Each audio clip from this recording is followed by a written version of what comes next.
Opa, Opa, e aí, Samuel? Tá escutando direitinho? tô. O microfone tá tranquilo aí? Tá dando pra escutar. Você tá de fone? Tô. Ah, não, beleza, tá dando pra escutar. Eu acho que o João, ele tem compromisso, né? O Vinícius, eu acho que, não sei, ele não tá vendo as mensagens, ele não pega muito celular, então acho que é pouco provável que ele entre na chamada. Rapaz, eu tô ocupadaço essa semana. Todas essas, né? Porque eu tô passando por processo de subir de cargo lá no serviço. Aí eu Uhum. tô cheio de coisa pra fazer. Eu quase não tô pegando o celular pra ver mensagem. Pois é. Então é um desafio mesmo que a gente tá tendo que enfrentar. Mas é isso aí. Diante das possibilidades, a gente vai fazendo, né? Mas claro que vai ter momento assim que realmente não tem como, né? Igual o João falou mesmo, ó, pessoal, desculpa aí, não tem como. Mas é isso mesmo, né? Aí, na medida do possível, a gente vai fazendo. Mas acho que é meio difícil o Vinícius entrar. Porque ele é a mesma coisa que você. Tipo assim, tá ocupado com o serviço, pega pouco celular, então, pouco provável. Mas o Samuel, então a gente vai falar, né, sobre a expiação limitada. Eu estava pensando num tema há uma semana atrás para a gente tratar, e eu pensei, né, nos 5 pontos do calvinismo. Eu pensei naquele que eu tenho mais dificuldade, pelo menos assim, em tratar, aquele que para mim é mais desafiador, que é justamente a expiação limitada. Aí eu falei assim, cara, eu acho que o pessoal vai topar, né, conversar sobre a expiação limitada, né, o que que significa, enfim, até onde eu pude ver, é um dos pontos mais controversos, né, da Tulip. Eu acho que vai ser interessante a gente discutir sobre isso. Como a tá só nós dois, tipo assim, eu pensei em fazer uma coisa assim bem introdutória mesmo. Porque quantas mais pessoas tem, mais é a probabilidade de ficar, tipo assim, divergente, um ter uma ideia um pouco diferente, uma opinião diferente, aí traz isso pra conversa, mas como é nós dois, a gente concorda, tipo assim, acho que 98% de tudo em relação à teologia, acho que de boa pra gente. Então, Mas, soteriologia é um assunto meio difícil pra mim. Mas enfim, não, vambora. para mim é também, tipo assim, desafiador a questão da predestinação. Na verdade, Samuel, eu tenho mais dificuldade com a expiação limitada do que propriamente com a predestinação. A predestinação desce mais tranquilo, mas a expiação limitada eu tenho mais dificuldade. Aí você tá com a Bíblia aí na sua mesa? Eu tô com ela na mesa e no PC aqui. Ah, beleza, então. Tá com alguma sistemática, algum material assim? Eu tô com a do Geisler aqui do lado. Eu tenho a do Berkoff no celular. E vou abrir ela no PC aqui também. Ah, beleza. Se quiser um tempinho pra você abrir tudo, deixar tudo pronto, Quero. beleza. O PC é da Xuxa. Eu tenho que dar um tempinho pra ele abrir aqui. Não, beleza. Ah, e quando eu falo que soteriologia é difícil pra mim, é porque eu sou estranho na soteriologia. Ué, é? Um dia eu te explico. Não vem ao caso hoje. Mas enfim, Não, não, beleza. deixa eu abrir a do Berkoff aqui. Uhum. Deixar o PC carregar ela. Beleza, tá aberta aqui na do Berkoff. Beleza. E assim pelo computador tem como você marcar com marca-texto? Tipo assim, Tem, marca-texto eu falo digital. tem. Ah, não, beleza. Aí vai ficar mais fácil, porque uma das primeiras coisas que eu quero fazer, ô Samuel, é definir o que é expiação limitada. Tipo assim, trazer a definição de vários teólogos aqui, né? O Gruden vai trazer a definição dele. Cara, eu comecei a ler a do Erickson, mas eu lamento por não ter tido também muito tempo, porque eu fiz uma mudança, agora eu tô aqui em Valadares, Uhum. e não tive tempo, cara, de ler as temáticas dele, mas eu pude dar uma lida assim rápida ali em alguns tópicos e parece que é muito boa. Mas enfim, eu não me sinto seguro de ler a do Erickson agora. Então eu vou ficar no Gruden mesmo, né? Basicona. E primeiro a gente vai tratar sobre a definição, ok? Aí tá tudo abrido aí. Tá tudo abrido. Beleza. Ok, aqui também tá. Vamos fazer uma oração antes da gente prosseguir, que aí a gente já dá o pontapé inicial.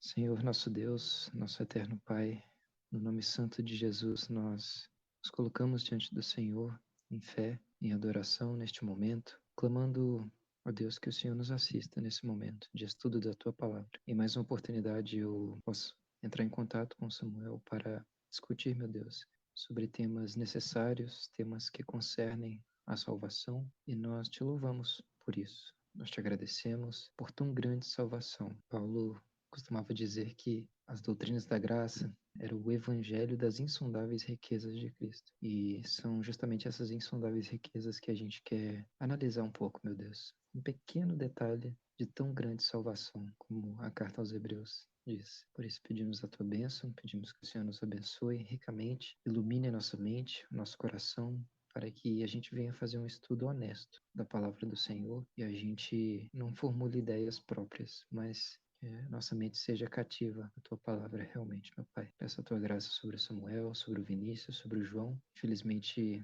muitos são os desafios, meu Deus, que nos impedem muitas vezes de fazermos coisas que gostaríamos, de termos mais tempo. Mas te agradecemos pelo tempo que o Senhor nos concede, o tempo oportuno. Nós pedimos que cada dia mais o Senhor nos conceda, meu Deus, oportunidades como essa de estudar a tua palavra, de crescermos na graça e no conhecimento do Senhor Jesus. E em nome dele, meu Deus, entregamos esse momento diante do Senhor, o Senhor que é o dono do tempo. Entregamos este breve momento a ti.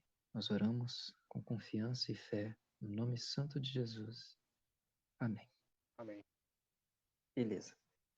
Então, primeiramente, a gente vai começar o estudo tentando definir o que é expiação limitada, ok? Em termos básicos, a gente sabe que o conceito de expiação limitada provém daquele acróstico, né, da TULIP, e ele, se eu não me engano, é o terceiro ponto, ok, da TULIP.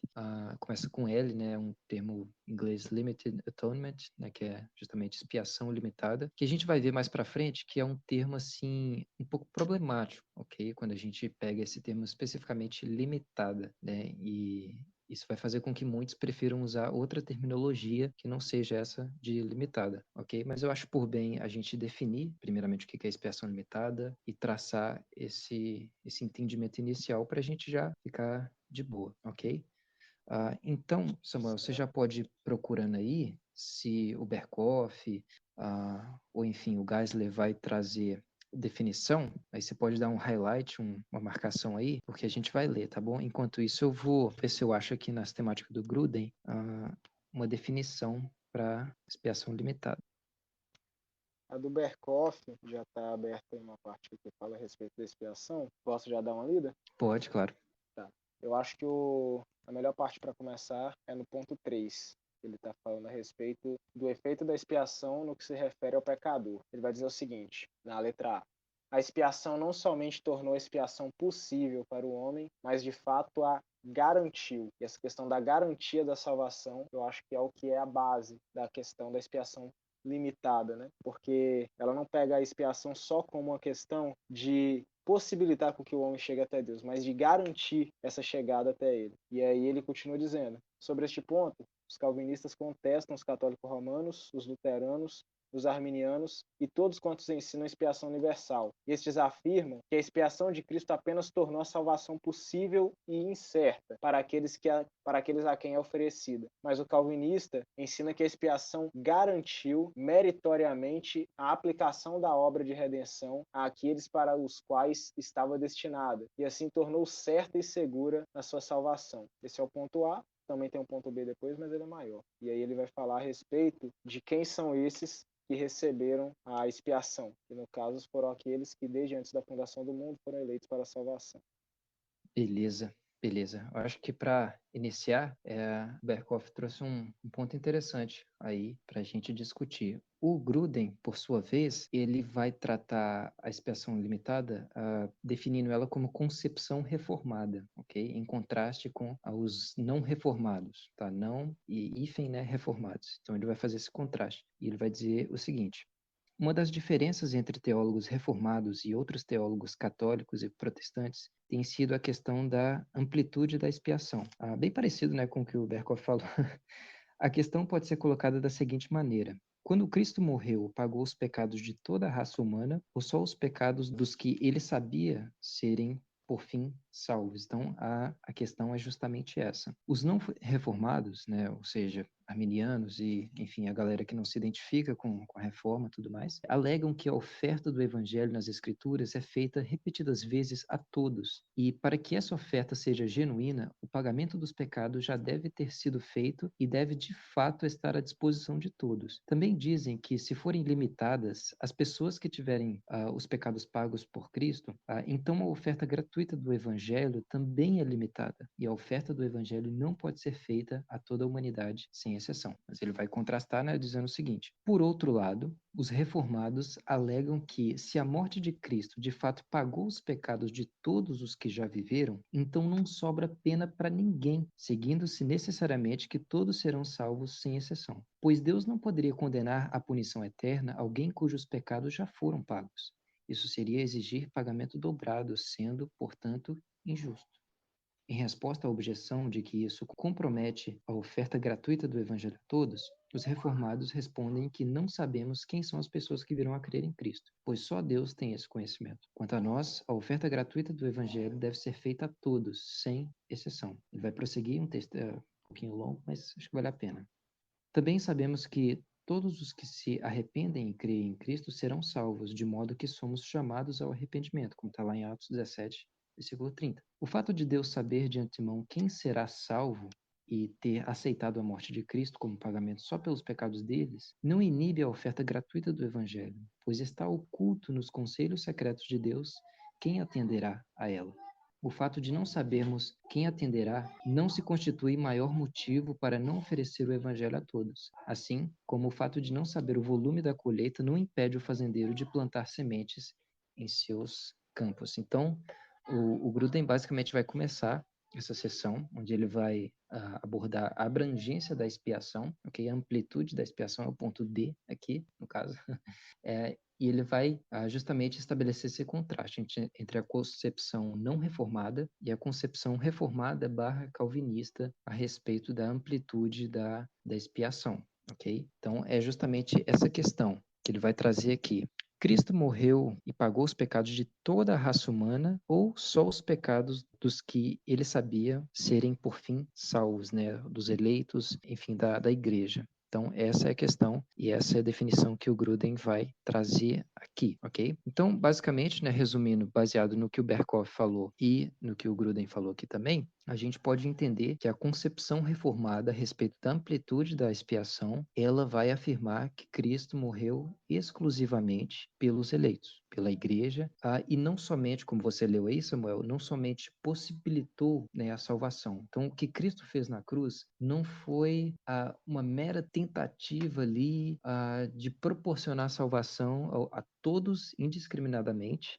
Não seria necessariamente isso que Cristo está fazendo ali. Cristo está, de fato, expiando pecados, né? Expiar é uma palavra que provém do termo hebraico, né? Kapá, que significa cobrir, né? Então, Cristo está cobrindo o pecado de um povo específico, de modo que a ira de Deus não sobrevenha sobre esse mesmo povo, ok? E tem essa questão problemática também, a respeito da expiação ilimitada, que é o fato, enfim, o que ele traz aqui, que é o seguinte: olha, beleza, se Cristo pagou pelos pecados de toda a humanidade indiscriminadamente, um por um, Hitler, Stalin, todo mundo pagou, expiou os pecados de todo mundo, e essas pessoas ainda assim vão para o inferno, serão condenadas, isso seria injustiça da parte de Deus, porque além do filho ter sido punido, a pessoa agora também é punida. Então, esse é um aspecto bem problemático a respeito da expiação ilimitada, né, ou da redenção geral. O pessoal tem esse termo também. Então, é justamente isso que o Gruden traz aqui na introdução dele, ok? Beleza. Então, a gente já tem a definição. Você tem mais algum outro texto, algum outro sistemático, ou seria somente esse mesmo, Samuel? Tem a do Geisler, só que a do Geisler é enorme, Nossa. a parte que fala a respeito de expiação. Ah, E na do Geisler tem uma questão interessante, que eu acho que é bom deixar um pouquinho mais para frente, que ele começa falando a respeito das bases para expiação ilimitada. Ele lança primeiro essa, depois ele lança algumas objeções contra a expiação ilimitada, e parece que depois ele vai trazer algumas bases que usam para expiação limitada, e depois vai para as objeções dela. Mas nisso entendi. são mais de 10 páginas, cara. Entendi. Ok, então se a gente fosse trazer o Geisler para a conversa, eu acho que seria bom fazer um resumo, né? Porque Sim. ler isso tudo tipo assim, é fora de mão aqui para o nosso propósito. Mas beleza. Então, Samuel, eu acho que ficou claro para a gente a questão da definição de expiação limitada, ok? Então, Cristo na cruz está direcionando a sua obra né, a sua expiação, o cobrir pecados para um povo específico, que a gente entende serem os eleitos de Deus, os predestinados, aqueles que pela fé viriam a crer no Filho de Deus, nessa redenção, nessa tão grande salvação. Ok? Acho que ficou claro essa questão. Agora, Sim. eu acho que o que a gente pode fazer é o seguinte: ler pelo menos alguns textos bíblicos da Escritura que trazem essa ideia de expiação limitada. Ok? Então, vamos lançar a base bíblica primeiramente para a expiação limitada. Depois a gente vem com os textos bíblicos utilizados para a concepção não reformada, ou seja, para a concepção de redenção assim geral, expiação ilimitada. Pode ser? Sim, Beleza. pode ser. Deixa eu ver aqui, o Gruden fala passagens bíblicas empregadas para sustentar a concepção reformada. Vamos fazer assim, um texto leio eu, outro lê você. A gente vai intercalando assim. Eu vou começar por ler João, capítulo 10, versículo 11. Jesus vai dizer o seguinte: Eu sou o bom pastor dá a vida pelas ovelhas. Então, esse versículo, ele indica aqui que Cristo se sacrifica por suas ovelhas. O sacrifício de Sim. Jesus, então, de acordo com a concepção reformada, seria visando as ovelhas. Jesus não se sacrifica pelos bodes, Jesus não se sacrifica por aqueles que não fazem parte do seu aprisco. Então, esse é um texto clássico para asseverar que Cristo morreu pela igreja, pelos eleitos. Ok?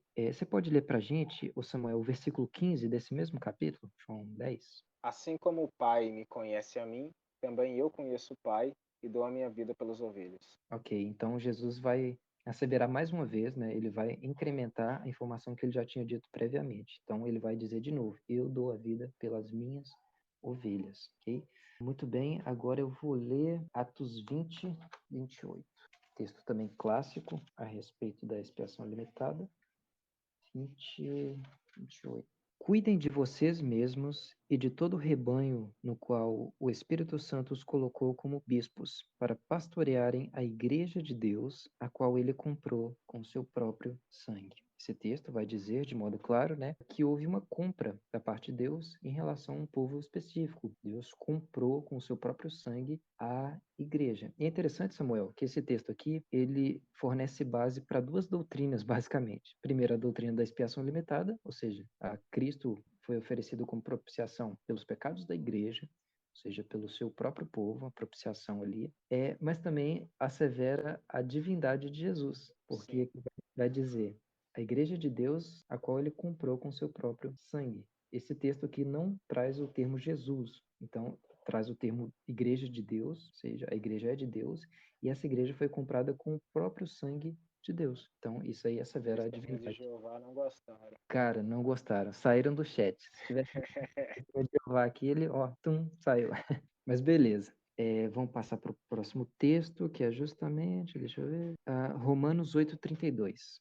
Aquele que nem mesmo a seu próprio filho poupou, antes o entregou por todos nós. Como não nos dará também com ele todas as coisas? Exatamente. O pronome que Paulo vai utilizar aí é justamente por todos nós. E nós, ali no contexto, é nós, os filhos de Deus, nós, aqueles sobre os quais não há nenhuma condenação, que ele vai discutir ali bonitinho no capítulo 8 de Romanos, né? Então, esse nós é identificado claramente como uma referência ao povo de Deus. Então, Cristo foi entregue por todos nós. E se ele foi entregue por todos nós, né, Deus dará graciosamente com ele todas as coisas, ok? Então, o fato de Cristo ter se entregado por nós fornece as bases aí para tudo aquilo que a gente pode receber da parte de Deus. As bênçãos espirituais, lá de Efésios capítulo 1, a própria salvação, a redenção, a santificação diária, tudo é dado graciosamente por meio de Cristo, baseado na morte dele por seu povo, ok? Beleza. Agora, deixa eu ver.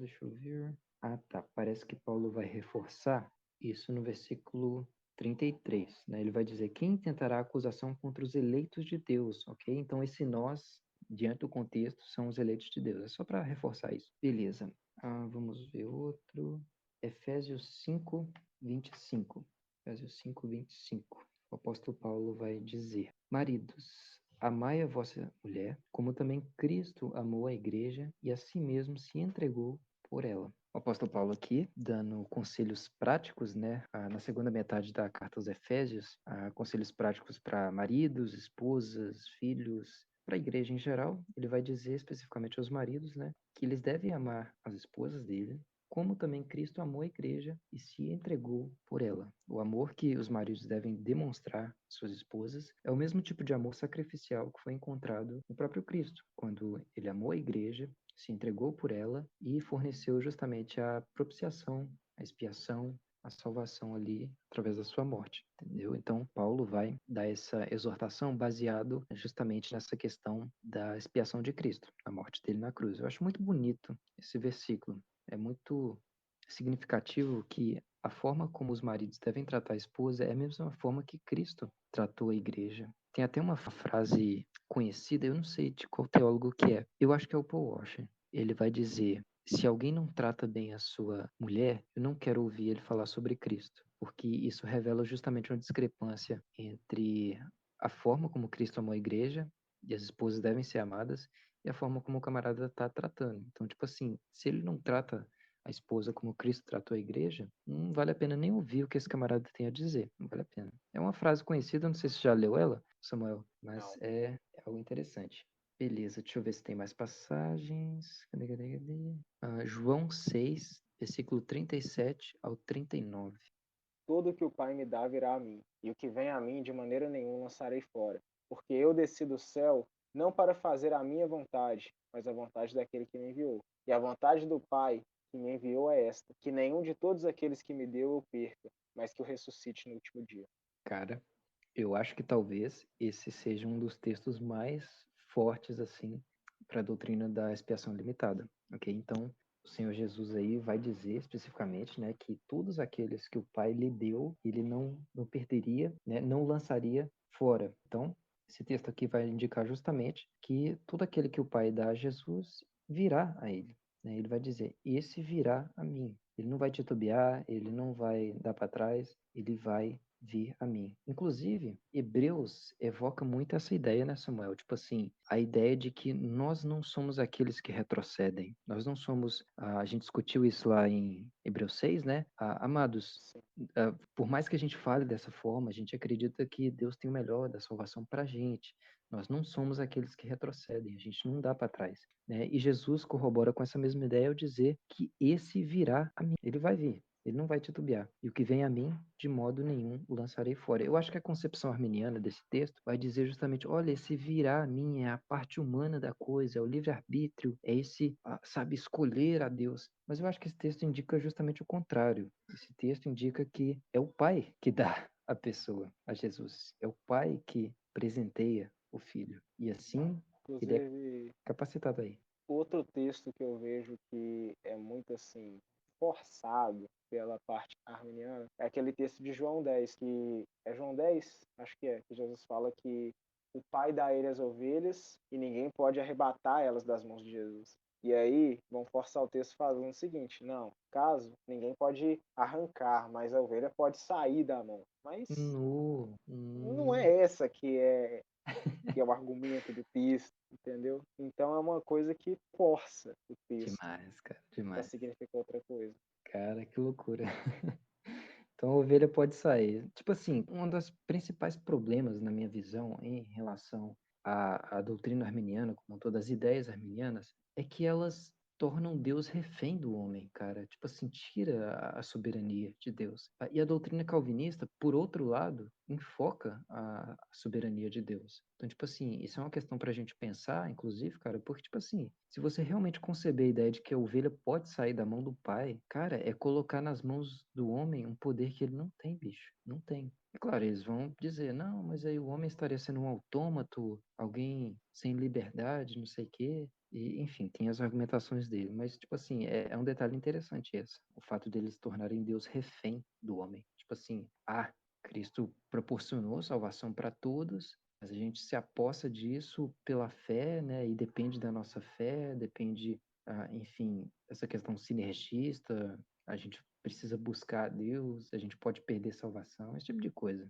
Mas beleza. Cadê? Sim. João 17, clássico. João 17. João 17 é. Classicão. 20. Oração sacerdotal. Isso, Jesus vai dizer o seguinte: não peço somente por estes, ou seja, pelos discípulos ali, mas também por aqueles que vierem a crer em mim por meio da palavra que eles falarem, a fim de que todos sejam um, e como tu, ó Pai, estás em mim e eu em ti, também eles estejam em nós, para que o mundo creia que tu me enviastes. Jesus aqui vai rogar não somente pelos discípulos que estavam ali perto dele, mas ele vai rogar por todos aqueles que viriam a crer nele. E esse texto é muito significativo porque essa oração aqui antecede a cruz. E Jesus vai lidar com a cruz como uma obra já consumada. Ele vai dizer lá no verso 1 o seguinte: Pai, é chegada a hora, glorifica o teu filho, para que o Filho glorifique a ti, assim como lhe deste autoridade sobre toda a humanidade, a fim de que ele conceda a vida eterna a quem? A todos os que lhe deste. E a vida eterna é esta: que conheçam a ti, o único Deus verdadeiro, e a Jesus Cristo, a quem enviaste. É interessante que ele vai dizer agora no verso 4. Eu te glorifiquei na terra, realizando a obra que me deste para fazer.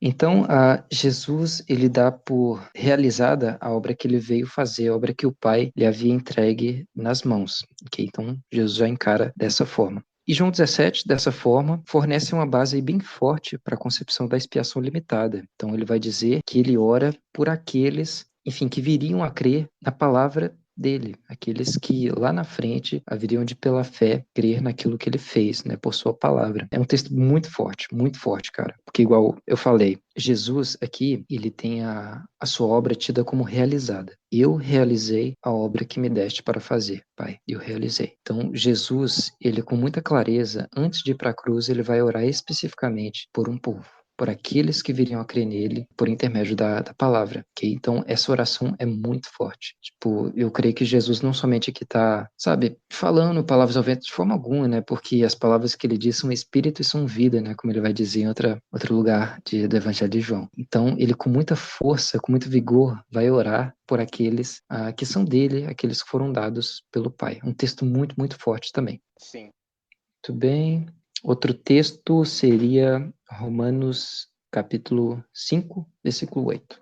Mas Deus prova seu amor para conosco, em que Cristo morreu por nós, sendo nós ainda pecadores. Cristo morreu por nós. Nós, no contexto, nós, filhos de Deus, nós eleitos, nós servos de Deus, ele morreu por nós sendo ainda pecadores, né? Vivendo no pecado, vivendo sob as amarras do pecado. Cristo se entregou por nós quando a gente ainda era contra ele, oposto a ele, inimigo dele. Mas a gente foi reconciliado e foi justamente aproximado de Deus.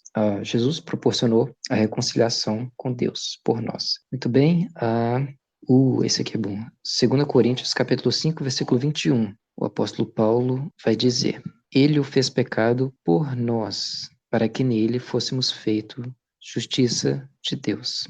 Ok? Então, ele vai dizer basicamente aqui que Cristo, interessante, é uma linguagem muito forte, ele fez pecado, ele se entregou, fez pecado, é algo assim muito forte mesmo. Quando você para pensar, né, Cristo parece que ali na cruz ele está realmente, né, suportando todo esse peso, toda essa coisa esquisita, né, de pecado. Então, ele foi feito pecado. Ele foi considerado de alguma forma pecador ali na cruz e ele suportou justamente todo esse peso, toda essa, sabe, essa coisa maluca. Lutero brinca com isso, falando que Jesus foi o maior pecador de todos os tempos. Pois é.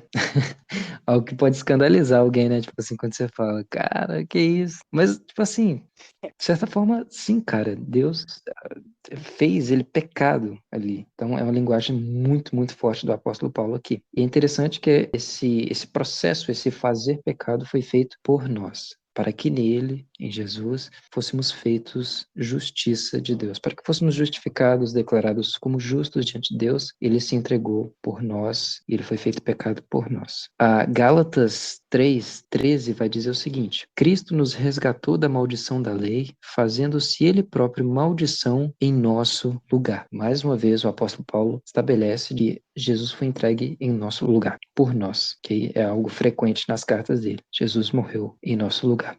Muito bem. Samuel, existem outros textos, mas basicamente esses seriam aqueles mais clássicos, digamos assim, né, que lançam as bases aí para expiação limitada ou redenção particular. Enfim, eu acho que por esses textos já deu para entender a argumentação clássica calvinista, né, de que a redenção é particular. E eu vou aproveitar o gancho, aproveitar que eu falei sobre redenção particular e comentar sobre essa questão de terminologia que eu havia comentado previamente. Então, muitos não gostam de utilizar, muitos calvinistas inclusive, né, não gostam de utilizar o termo expiação limitada. O Gruden vai comentar sobre isso.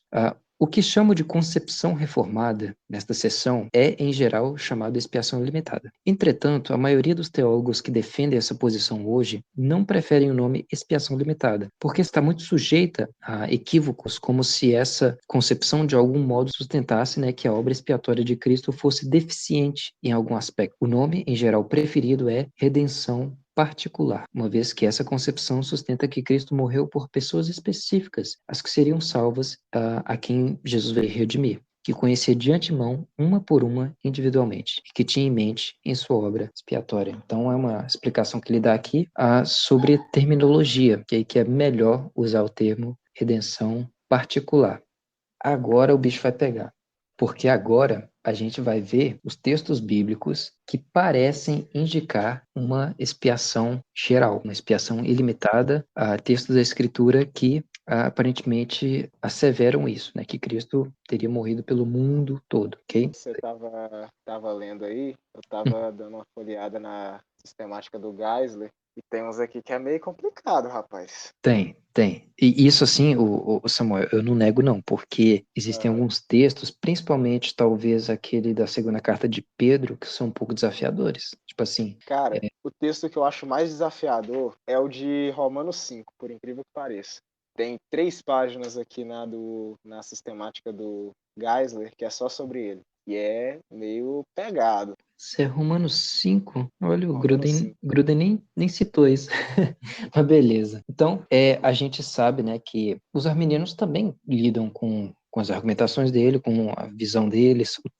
Eles têm textos, né, que trazem, pelo menos aparentemente, a concepção de que Cristo tinha morrido por todos, né? Aí a gente vai ver alguns deles aqui. Como Romanos 5, pelo que você falou, representa um desafio grande e foge da nossa intenção aqui de ser exaustivo e aquela coisa toda, então a gente vai se atentar aos principais aqui que geralmente têm sido levantados, ok? João capítulo 1, versículo 29. João Batista vai dar um testemunho e vai dizer: Eis o Cordeiro de Deus que tira o pecado do mundo. E, junto ali no mesmo escopo de João, João capítulo 3, versículo 16, Jesus vai dizer: Deus amou o mundo de tal maneira que deu o seu Filho unigênito, para que todo o que nele crê não pereça, mas tenha vida eterna. Então, Deus amou o mundo. João 6,51, Jesus vai dizer: O pão que eu darei pela vida do mundo é a minha carne.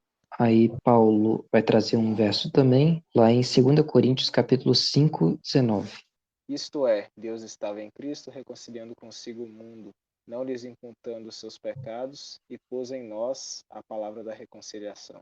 Reconciliando consigo o mundo. Então eles vão dizer, olha, então a obra ali na cruz, ela visa justamente toda a humanidade, o mundo, de forma indiscriminada. E a gente vai ler, esse aqui é desafiador também, 1 João capítulo 2, versículo 2. Você pode ler pra gente? E ele é a proposição pelos nossos pecados, e não somente pelos nossos, mas também pelos de todo o mundo. Olha Eu já vi só, algumas explicações calvinistas a respeito desse versículo. beleza. Paulo vai escrever que Cristo Jesus se deu em resgate por todos, está lá em 1 Timóteo, capítulo 2, versículo 6. E o autor de Hebreus diz que Jesus foi feito um pouco menor que anjos, para que pela graça de Deus provasse a morte por todo homem. Deixa eu ver se eu acho aqui que tem outro em Timóteo. Eu acho que é 1 Timóteo 2,4. Também é muito usado. É esse mesmo. Que quer que todos os homens sejam salvos e venham ao conhecimento da verdade. Também é um que entra nesse escopo. Isso. Eles vão falar assim, olha, todos os homens aí, Deus deseja que sejam salvos. Muito bem. Existem outras passagens, né? Eu só vou ler, para finalizar, aqui é uma das mais desafiadoras, pelo menos para mim. É o seguinte, 2 Pedro capítulo 2, versículo 1. Assim como no meio do povo surgiram falsos profetas, assim também haverá entre vós falsos mestres, os quais introduzirão dissimuladamente heresias destruidoras, até o ponto de renegarem o soberano Senhor que os resgatou. Essa é a parte desafiadora desse versículo. Soberano Senhor que os resgatou, trazendo sobre si mesmos repentina destruição. É um textinho complicado. Isso. Muito bem. Samuel, eu acho que foge do nosso escopo aqui trabalhar cada uma dessas passagens, né? Mas eu acho que a gente pode comentar cada uma delas assim de forma breve. O Gruden, o Geisler, especificamente o Geisler, pelo que você pode falar aí, eles vão tratar extensivamente, né? Porque fazendo isso em texto é bem mais conveniente do que assim falando. Mas eu acho que a gente pode comentar algumas coisas. Um dos principais pontos que os calvinistas em geral levantam para lidar com textos como esses é estabelecer uma distinção, né, quando os autores bíblicos vão empregar termos como mundo, ok? Então eles vão afirmar que no contexto bíblico, mundo não deve ser encarado da forma como a gente enxerga esse termo. Então a gente bate o olho, mundo, no caso seria todo mundo indiscriminadamente, todo mundo sem exceção, cada um dos indivíduos. E os calvinistas vão dizer, não, olha gente, a gente tem que ter cuidado para não forçar uma concepção contemporânea numa terminologia, num texto da antiguidade, como no caso a escritura, né? Então eles vão estabelecer esse primeiro ponto que eu pude observar. Quando os autores bíblicos trazem o termo mundo, a gente não deve enxergar necessariamente como a descrição de toda a humanidade sem exceção. Esse é o primeiro ponto. Então, quando João Batista vai dizer, eis o Cordeiro de Deus que tira o pecado do mundo, não necessariamente João Batista, na mente dele ali, está identificando que Jesus será a redenção, né, será aquele que tira o pecado de todo mundo em geral. Porque isso seria uma mentira. Para pensar. Se Jesus tira o pecado de todo mundo, cara, o inferno tem que colocar uma plaquinha lá, sendo assim, há vagas. Porque se foi feito a remoção dos pecados do mundo todo, de todos sem exceção, né, a gente está com um problema aí. Então, é preferível, nessas passagens, entender que quando o termo mundo aparece, se refere à humanidade como um todo, né? O geral aqui é os homens, os pecadores. Então, Jesus é o Cordeiro de Deus que tira o pecado de pecadores. Ele salva pecadores, ele purifica pecadores, não todo mundo sem exceção. Sim, inclusive, essa questão do todos é o que pega muito na discussão do texto de Romanos 5. Porque, de um lado, vai estar a corrente calvinista, vai argumentar o seguinte: lá no texto de Romanos 5 tem muita coisa complexa que eu não vou entrar, mas basicamente está naquela discussão. Tá, todos pecaram, o pecado veio sobre todos. Mas vamos fazer uma distinção entre todos e muitos no meio do texto para mostrar que, beleza, todos pecaram, mas muitos foram os que foram salvos. Então eles vão fazer essa distinção. Enquanto que quem defende a expiação ilimitada vão falar que se o texto fala que todos pecaram, e o texto fala que a graça alcança todos, então estaria nessa questão.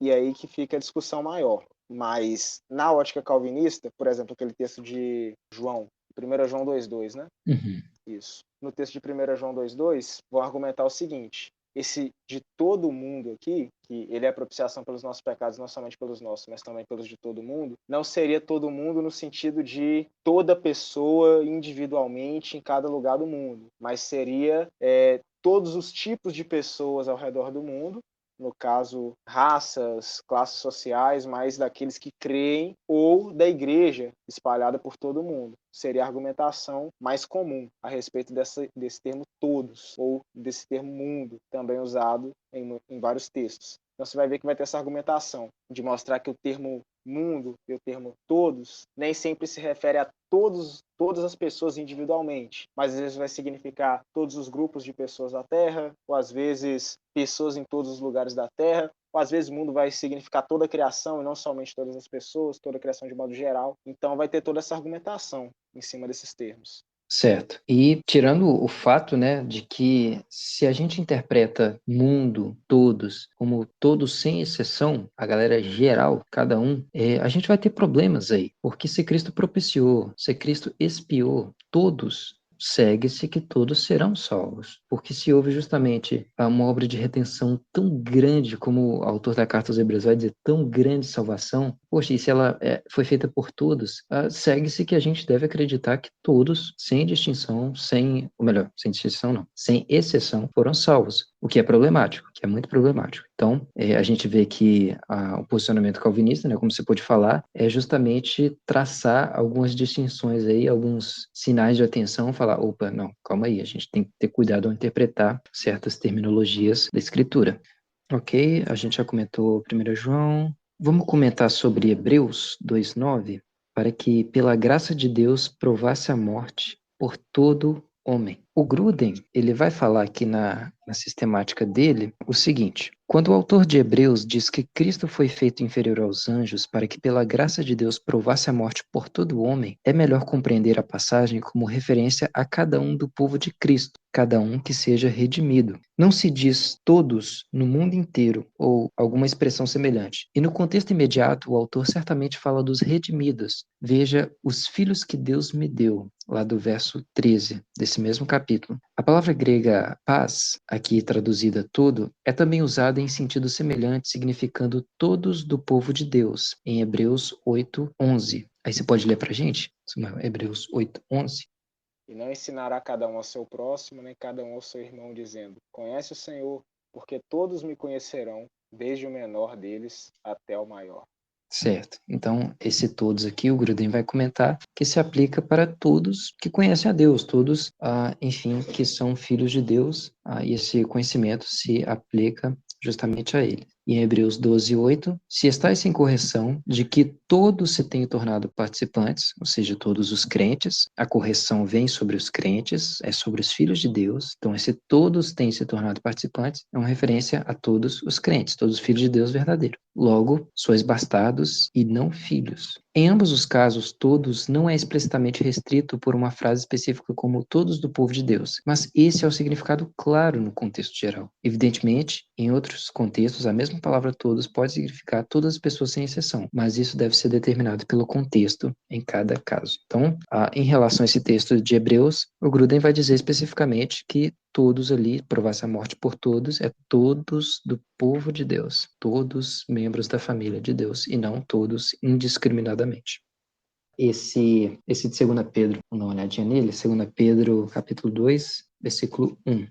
Assim como no meio do povo surgiram falsos profetas, assim também haverá entre vós falsos mestres, os quais introduzirão dissimuladamente heresias destruidoras até o ponto de renegarem o soberano Senhor que os resgatou, trazendo sobre si mesmos repentina destruição. Qual que é a problemática desse texto? Esse texto vai dizer que, de alguma forma, segundo a interpretação de alguns, que esses mestres que introduziriam heresias destruidoras foram, de alguma forma, resgatadas por Deus, ok? Então aí surge justamente a base da argumentação deles. Olha, Cristo proporcionou resgate, redenção também para esses falsos mestres, também para alguém que ativamente trabalharia contra Deus. Então eles vão dizer, olha só, foram resgatados, então a gente pode entender que a expiação, ela abrange todos sem exceção. Só que, evidentemente, né, tem o lado contrário que vai argumentar algo diferente. O Gruden vai comentar algo muito interessante, eu curti a argumentação dele. E pelo um vídeo que eu vi do Piper também, parece que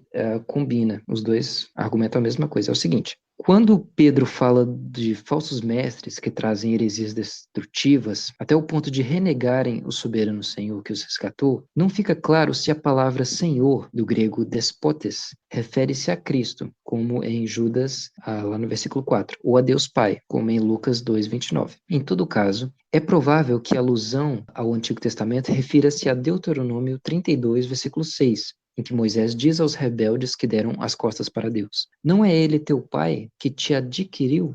Em outras palavras, teu pai que te resgatou? Pedro faz uma analogia entre os falsos profetas do passado que surgiram entre os hebreus e os que serão falsos mestres nas igrejas a que ele estava escrevendo. Assim como no meio do povo surgiram falsos profetas, assim também haverá entre vós falsos mestres, os quais introduzirão dissimuladamente heresias destrutivas até o ponto de renegarem o soberano Senhor que os resgatou. Em paralelo com essa referência clara aos falsos profetas do Antigo Testamento, Pedro também alude ao fato de que os judeus rebeldes afastaram-se do Deus que os adquiriu ou os resgatou, tirando-os do Egito no Êxodo. Desde a época do Êxodo, qualquer judeu considerava-se alguém adquirido por Deus no Êxodo e, portanto, pessoa de propriedade de Deus. Nesse sentido, os falsos mestres que surgiram entre o povo estavam negando Deus, o Pai deles. Eles haviam, de alguma forma, sido resgatados. Então, Deus, de alguma forma, era o Pai deles, era o resgatador. E eles estavam negando esse resgatador, a quem pertenciam por direito. Assim, ele vai concluir. O texto não significa que Cristo redimiu esses falsos profetas, mas simplesmente que eram judeus rebeldes ou frequentadores de igreja, na mesma posição de judeus rebeldes, os quais, por direito, eram de propriedade divina, porque eles, ou seus antepassados, tinham sido comprados da terra do Egito, mas não eram gratos a ele. Não se tem em vista nesse versículo a obra redentora específica de Cristo sobre a cruz. Eu achei muito interessante essa argumentação dele. Então, Pedro vai dar uma orientação para a igreja baseado no contexto ali de redenção de Israel. Okay? Então, pano de fundo, background do capítulo 2 ali de 2 Pedro é justamente o Êxodo, ok? Assim como surgiu entre o povo, que povo? É o povo de Israel, que havia sido resgatado. Assim como surgiram falsos profetas entre eles, surgirão falsos profetas entre vocês. A igreja aqui neotestamentária, aqui na Capadócia, aqui na Trácia, enfim, na Ásia Menor, em todo o mundo, né? Surgiriam também falsos profetas. E eles vão inserir doutrinas destrutivas entre vocês. E eles vão chegar ao ponto de renegar, ou seja, de negar o Senhor que os resgatou. Assim como os falsos profetas negavam o resgate do Êxodo, assim como eles falavam, por exemplo, não, esse Deus que fala aí por intermédio de Moisés, rapaz, ele tirou a gente da terra do Egito, para quê? Para a gente morrer aqui na beirada do Mar Vermelho, né? Ele trouxe a gente para esse deserto para a gente morrer de fome, então ele está negando aquele que o havia resgatado. Esse versículo não tem em vista, aparentemente, a redenção proporcionada por Cristo, mas pelo fato de Pedro usar o termo despotes, né, para identificar Senhor ali, a referência parece ser a Deus Pai, né, um resgate proporcionado por Deus Pai, e uma referência clara ao Êxodo. Se esse texto tivesse utilizado o nome de Jesus que os resgatou, aí complica. Aí realmente era a bala de prata do calvinismo, da expiação limitada, que aí não tem jeito. Aí o texto diria claramente, Jesus resgatou esse povo. Mas, por Pedro utilizar o termo despotes e por ter esse background do Êxodo do Antigo Testamento, a gente concebe que essa redenção não é a redenção do Calvário, é uma redenção referente ao Êxodo. Eu fiquei, assim, não digo satisfeito, de certa forma sim, mas, cara, eu curti essa linha de interpretação. Eu ainda fiquei com uma certa dúvida a respeito dela, que é tipo assim, beleza, ela faz referência ao Êxodo, mas os falsos profetas de agora, então, segundo essa linha interpretativa, seriam somente os judeus? Porque somente eles seriam descendentes daqueles que foram resgatados no Êxodo? Ou seriam todos os falsos mestres? Porque se forem todos os falsos mestres, então não se aplicaria a todos essa questão do Senhor os resgatar dessa forma do Êxodo.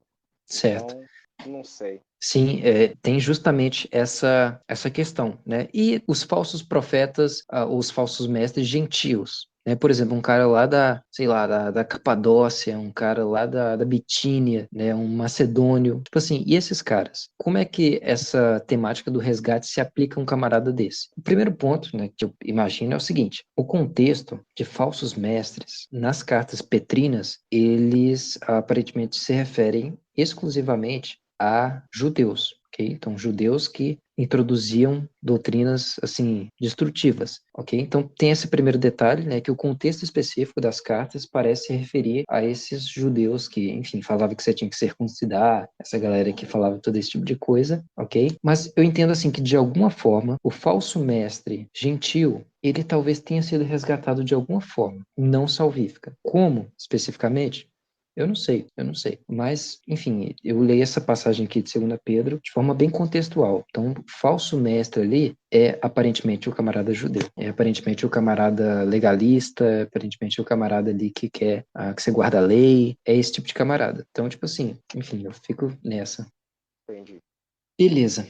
Existem outros textos, né, que vão servir como base de argumentação para redenção geral, expiação geral, né, que é a visão arminiana. Foge do nosso escopo aqui ler cada uma delas, né? Talvez se a gente tiver mais tempo, em outra oportunidade, a gente vai ler sobre isso, a gente vai estudar. Mas eu acho que por agora ficou claro tanto a base bíblica para expiação limitada, quanto os textos bíblicos utilizados para a expiação geral, né? A ideia de que Cristo teria morrido indiscriminadamente por todas as pessoas, ok? A gente comentou cada uma dessas passagens de forma bem resumida, a gente leu aqui a sistemática do Gruden, do Berkhoff. Você chegou a ler alguma coisa do Geisler ou não? Cara, eu comecei a ler só a parte da teontologia da sistemática do Geisler. A soteriologia, eu sei que a soteriologia do Geisler, ela não se encaixa totalmente nem no calvinismo e nem no arminianismo. Entendi. Ela é meio misturada. É igual a minha, basicamente. Cara, eu confesso também, o Samuel, que, cara, eu também sou assim. Tipo assim, eu não gosto de. Não sei, cara, é difícil falar isso sem parecer aqueles bolachão que fala assim, não, eu sou de Jesus, não sei o quê. Tem essa galera, né, que fala assim, não, bicho, eu sou de Jesus, mano. Não, sai Tem. fora, né? Não sou calvinista, sou Cara, arminiano. é que eu já vi que a minha soteriologia, algumas pessoas chamam de menonismo, um negócio assim. Que é meio que.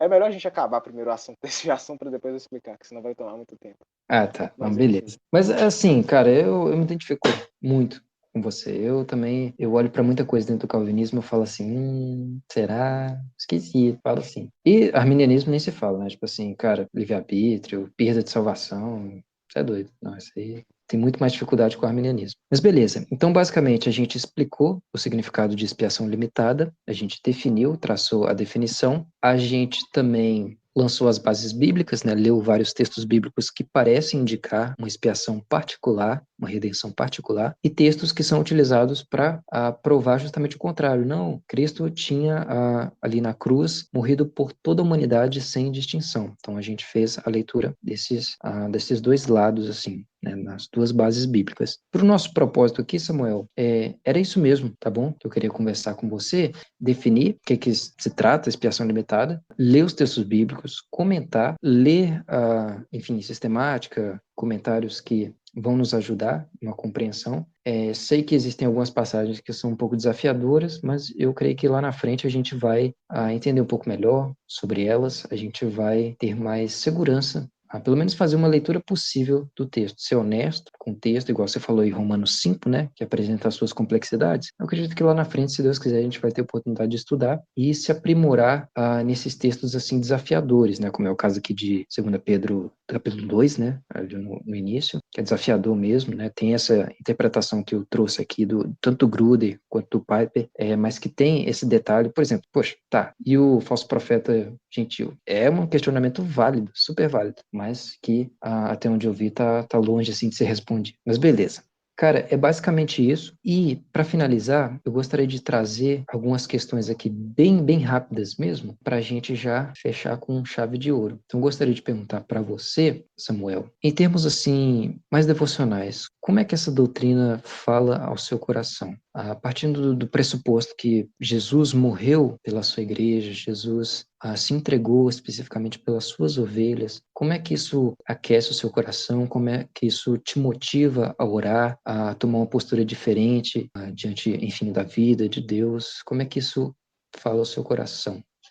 Em termos devocionais, você consegue perceber que Deus não é um Deus que, beleza, ele é todo poderoso, ele está totalmente acima de nós, mas ele não está aquém de nós. Ele é um Deus que está perto, que se relaciona individualmente com cada um do seu povo. E essa relação individual de Deus com a gente faz com que a gente tenha muito mais motivo, ânimo, força para enfrentar individualmente também. Porque a gente sabe que Cristo morreu individualmente.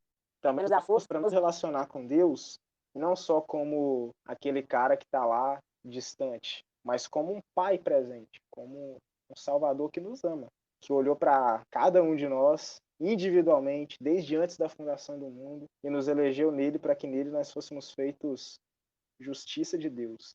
E essa justiça se manifesta na nossa vida, quando a gente ora, quando a gente renuncia ao pecado, quando a gente abandona, às vezes, coisas boas, mas por querer algo melhor. Às vezes, alguma coisa boa poderia nos trazer algo ruim espiritualmente. E a gente abre mão daquilo, porque a expiação que Cristo fez também exigiu renúncia. E se ela foi individualmente para mim, então eu individualmente na minha vida, individualmente em cada área dela, individualmente, precisa ser dedicado a ele. Então, a oração, ela vai ter muito mais sentido, a gente vai saber que Deus se importa com você, no seu quarto, sozinho, naquele momento específico que ninguém está vendo, porque ele se importou com você especificamente quando você era inimigo dele. Então é algo que, devocionalmente, cara, faz a gente enxergar Deus como alguém mais presente, como alguém até mais amoroso, porque ele se importou com você de forma específica. Então, na minha cabeça, ajuda dessa forma. Muito bem.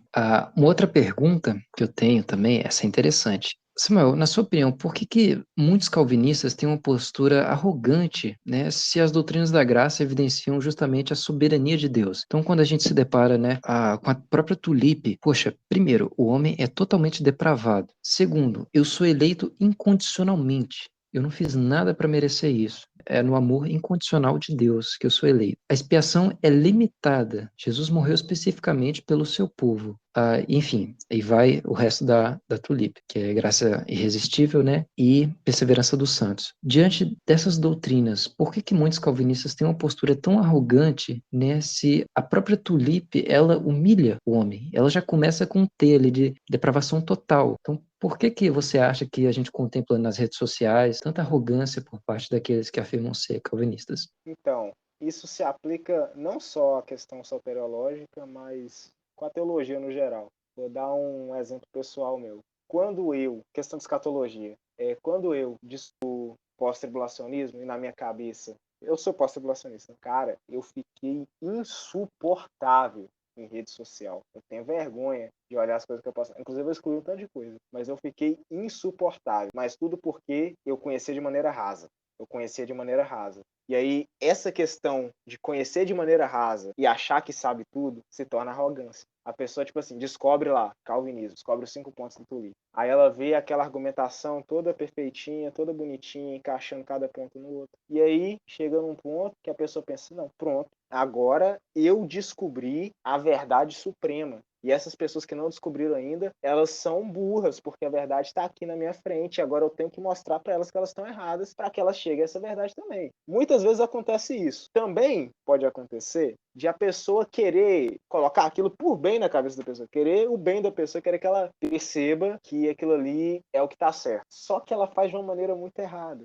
Ela faz querendo empurrar a goela abaixo aquela argumentação e não funciona. As pessoas acabam escutando o que a pessoa tem a dizer. Então, chega um ponto que mistura essa arrogância, desejo de querer fazer a pessoa engolir aquela argumentação e acaba que a pessoa se torna o calvinista na jaula, né? O calvinista na jaula que descobriu há pouco tempo, conhece de maneira rasa, não entendeu as aplicações que aquilo tem para a vida dela e acaba que se torna algo insuportável. Uma pessoa que quer porque quer que todo mundo aceite aquilo ali. E quem não aceitar, ou é burro, ou não chegou o tempo que Deus tinha determinado para que aquela pessoa aceitasse aquilo. E às vezes a pessoa não vai aceitar aquela argumentação na vida dela. E aí a pessoa vai ser insuportável. Mas na minha cabeça, essa questão. Arrogância, primeiramente por conhecer de maneira rasa, e também, às vezes, é uma boa intenção manifesta de maneira errada. E aí desanda o negócio todo. Beleza. Então, basicamente, é uma arrogância que provém de um conhecimento limitado a respeito do próprio calvinismo, né? Porque se ela compreendesse com mais profundidade, entenderia que, de fato, Limitado Deus igual a é... expiação? Oi? Eu tô zoando. Ah, tá. Limitado igual a expiação? Não, é isso mesmo, é isso mesmo. Bem limitado mesmo, né? Vem justamente por essa limitação, cara. Então, ela não compreende, né, as aplicações, igual você falou, aplicações práticas e, poxa, a postura é de arrogância mesmo, cara, eu sei mais que você e você tá tudo errado e pronto. É tipo isso. Como assim você não sabe que eu sou totalmente depravado? Nossa. Nossa, velho, tipo assim, cara, que loucura, isso não faz sentido nenhum. Mas beleza. Para finalizar, Samuel, uma coisa muito importante aqui, uma questão muito importante é concernente à evangelização. Se a gente admite a doutrina da expiação limitada, como é que isso impacta na nossa evangelização, né? Como devem ser as abordagens evangelísticas em face da expiação limitada? Porque a gente vê aí, é muito comum, né? Poxa, Jesus te ama, ele morreu por você, especificamente por você, Joãozinho fulano de tal, né? Tem até aquela menina, né, que tá bem famosa aí com aquelas pregações, a pregadora do iPhone, né, que Eu acho que ela é tem um vídeo. Vitória alguma coisa. Exato, exato. Aí ela tem um vídeo dela evangelizando numa cidade lá. Aí ela em cima de um carro assim, falando, Jesus te Um tipo ama, evangelista. entendeu? Então, tipo, ela falando isso, cara, Jesus te ama, Jesus te ama. Aí o pessoal nos comentários, eu acredito que de forma até correta, falando, poxa, que tipo de evangelização é essa? Jesus te ama, Jesus morreu por você. Como a doutrina da expiação limitada, essa compreensão de que Cristo morreu por um povo específico, impacta na propagação do evangelho? Tá. Primeiramente, né? A doutrina da expiação limitada, ela anda de mãos dadas com a doutrina da eleição. As duas não funcionam. Na verdade, pode até funcionar, mas a expiação limitada ela não funciona sem que a eleição seja incondicional. Tendo em vista as duas coisas juntas, quando você vai evangelizar, a primeira coisa que vai mudar em você vai ser a seguinte: você vai ter mais confiança e não menos, porque você vai entender que de maneira totalmente sobrenatural e totalmente monergista é quem vai dar os resultados do evangelismo. Então você não vai ficar peso, cara, eu tenho que fazer a melhor argumentação da minha vida para convencer aquele cara que o evangelho está correto, que o cristianismo é a religião verdadeira. Você não vai precisar ficar com esse peso na sua cabeça, porque você vai entender, tá, Jesus morreu especificamente pelo seu povo e ele vai resgatar esse povo. Não está sobre o meu braço, sobre os meus ombros, o peso de conseguir converter alguém. Eu sei que nem os arminianos acreditam que está sobre eles o peso de converter alguém. Eu sei que eles confiam que é o Espírito Santo quem vai lá e vai fazer a obra. Mas,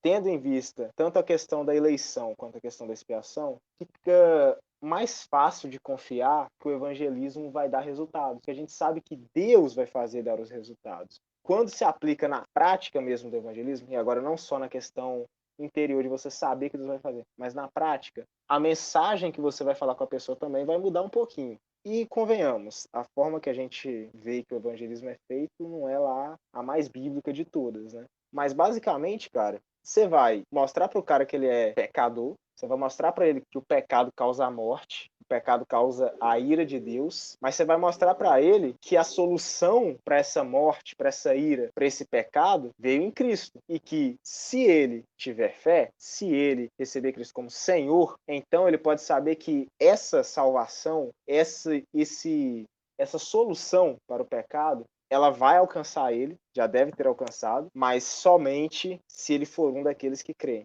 Se ele não crê, essa salvação de maneira nenhuma vai se aplicar a ele. Então, nesse aspecto, a pregação do evangelismo é uma coisa mais potente, se eu posso dizer assim, né? Porque se a pessoa não é daqueles que se curvam ao senhorio de Cristo, então aquela expiação não vai se aplicar a ela, não. Então a salvação não vai estar disponível. Então vai mudar tanto o conteúdo como a forma de se evangelizar.